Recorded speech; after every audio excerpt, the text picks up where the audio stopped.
Mughal Kings Mughal Kings India में rule करते हैं 1526 से लेकर 1858 तक। 1526 में मुगल्स आते हैं इंडिया में रूल करने के लिए। कब तक? 1858 तक, क्योंकि 1858 में बहादुर शाह जफर जो होते हैं वो लास्ट किंग होते हैं और उसको अंग्रेज जो होते हैं वो अरेस्ट कर लेते हैं और उसकी बादशाह खत्म हो जाती है। उसी के साथ ही मुगल रूल जो होता है वो इंडिया में क्या हो जाता है? खत्म हो जाता है। मुगल किंग्स जो है तो इंडिया में, उनमें सबसे पहले हमारे पास ये जो है बाबर है। कौन है? बाबर। हम मुगल किंग्स को इंडिया में दो हिस्सों में डिवाइड करते हैं, एक ग्रेट मुगल किंग्स और उसके बाद लेटर मुगल किंग्स।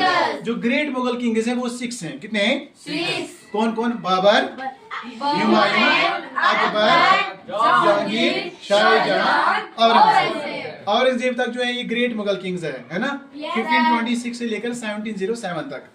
उसके बाद हमारे पास आते हैं लेटर मुगल किंग्स। कौन आते हैं? Later Mughal kings. जिनमें सबसे पहले कौन आता है? आजम शाह। कौन आता है? आजम शाह। बहादुर शाह, फिर जानदार शाह, फिर फारूक सियार, फिर रफीउ दराजात। उसके बाद शाहजहां आते हैं, फिर मोहम्मद शाह आते हैं, फिर अहमद शाह आते हैं, फिर आलमगीर सेकंड आते हैं, फिर से शाहजहां आते हैं, है ना। फिर कौन आते हैं? शाह आलम आते हैं। उसके बाद अकबर फिर से आते हैं, अकबर शाह। और उसके बाद आखिरी किंग है मुगल बहादुर शाह जफर। इसी के साथ ही मुगल किंग्स इंडिया में खत्म हो जाते हैं। तकरीबन 300 साल से ज्यादा इनकी क्या होती है? हुकूमत होती है।